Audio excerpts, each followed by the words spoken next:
No, Audrey have two marriages. She's, I know, very, very in love with Mel, and she suffer, and I'm sure Mel suffer himself of the separation. Audrey and Mel Ferrer were divorced in November 1968. The following year, she married Italian psychiatrist, Dr. Andrea Dotti.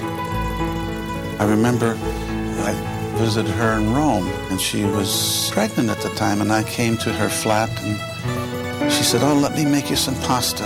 And she was laying down on the couch, and it seems that she had to, in order to have the child that she was bearing, she couldn't move around very much. One thing I dreamed of in my life was to have children of my own. It always boils down to the same thing of not only receiving love, but wanting desperately to give it, and you almost need to give it. Audrey was ecstatic when her second son, Luca, was born on February the 8th, 1970. Without fanfare, Audrey had quietly retired from making films. She had won 1 Academy Award. She had also won 4 nominations as Best Actress for Sabrina, The Nun Story, Breakfast at Tiffany's, and Wait Until Dark.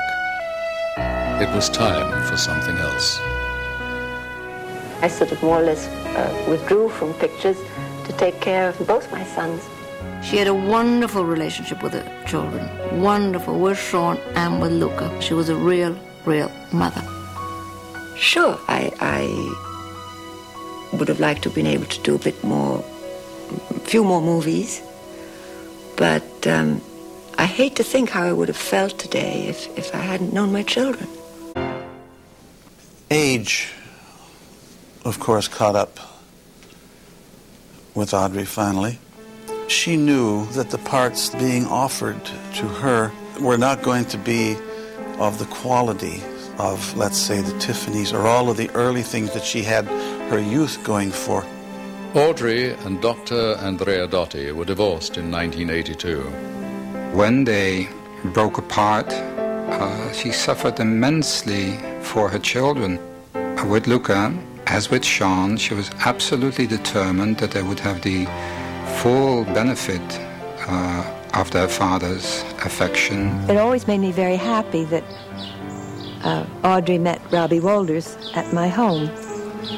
And they were both Dutch, and they were both happy to see each other. And it became such a warm and lasting relationship. We grew up just about 30 miles away from one another. We never met, needless to say. It would have been nice if we had. The difficulty of stars, naturally, is what do they do if they're 50 or 55? Well, there are some that they're born actresses and it's their life. But what does a former honest-to-goodness star do? Audrey Hepburn chose a wonderful third act, and she was made by God for this job. She joined UNICEF officially as a Goodwill Ambassador in 1988. I can personally do very little, but I can contribute to a whole chain of events, which is UNICEF. And that's a marvelous feeling. It's like a bonus to me towards the end of my life. And if this career has left me with something very special, it's the fact that it's left me with this, whatever it is, this voice, this curiosity people have still to see me, to talk to me, which I can use for the good of children. What could be nicer? I did emerge from the last war along with hundreds of thousands of other children in Holland with a very poor health because of years of malnutrition. And UNICEF did come in right after the liberation with food and clothing, and surely that's made me a little more aware than some people might not have what it means to be hungry, deprivation, and so forth. Never do I think of that when I see a child in Africa who's at death's door. But what I've always had, and maybe that I was born with, was an enormous love of people, children. I loved them when I was little. I used to embarrass my mother by trying to pick babies out of prams at the market. The only thing that would have compelled her to go and sit in front of the cameras and sit in front of the microphones, which she didn't like, in fact she hated it, was because there was a higher good to be served. And for her, that higher good was UNICEF, which meant really children. If you deny childhood, you deny life. They can't speak up for themselves, so we must.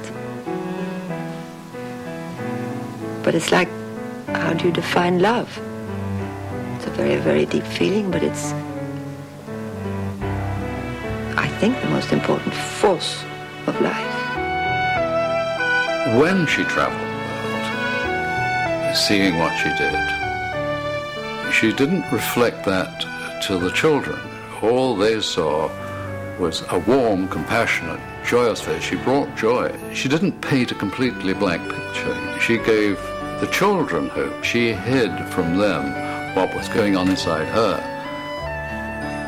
It doesn't do to show a person who is suffering that you're terribly upset by it all. You have to say, give them a feeling, things are going to be wonderful, because those kids, it didn't matter where they were, they didn't know who Audrey Hepburn, a movie star, was. All they knew was here was a very nice, loving lady who brought joy and cared for them. Our last UNICEF mission was to Somalia. Audrey was so eager to make the trip because she was so very aware of the necessity to describe to the public the horrors of the situation. Her last trip to Somalia must have been so painful. And I think the interview she did with Charlene Hunter Galt, she raised the cause of Somalia more than any other person when she returned and expressed her grief and despair at their suffering. I've seen it happen. And I'm filled with a rage at ourselves. I don't believe in collective guilt, but I do believe in collective responsibility. The graciousness and the simplicity with which she lived her life was really like she'd had a second chance, a second lease on life, having been saved by what was UNICEF after the war. I think that's the reason why she went back to UNICEF at the end of her life and decided to give back.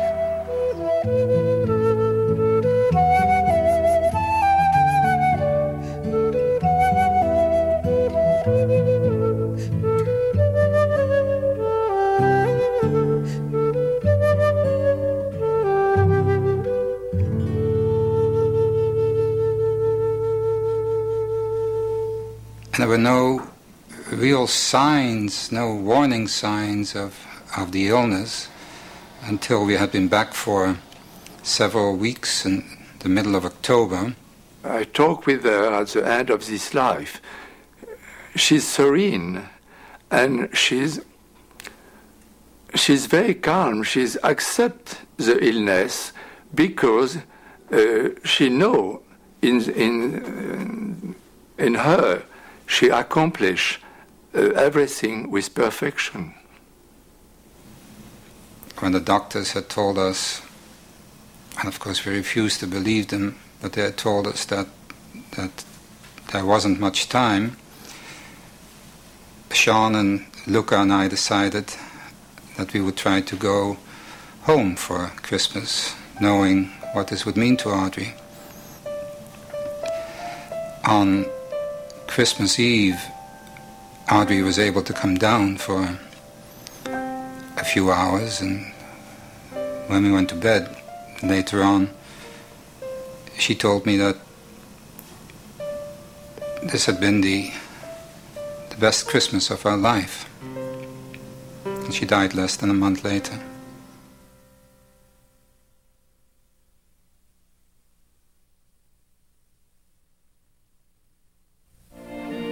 She was most extraordinary, natural actress, but not even so much an actress as a person of great, great quality, great depth, great intelligence, great humor, a wonderful, wonderful lady. I treasure in my recollections of my career those 6 months that we spent in Rome, probably the happiest experience that I had making movies. I think what came through in Audrey was this sort of inner beauty. I mean, everybody has said it so often, and something came through those eyes, which she said she didn't have. The inner beauty just came out all the time in whatever she did and whatever she said. Audrey was known for something which I think has disappeared, that is elegance, and its grace, and its manners. Things that make you a lady or not, things that you cannot take a course in, born with it or not. God kissed her on her cheek, and there she was. We're after the same rainbows and waiting round the bend.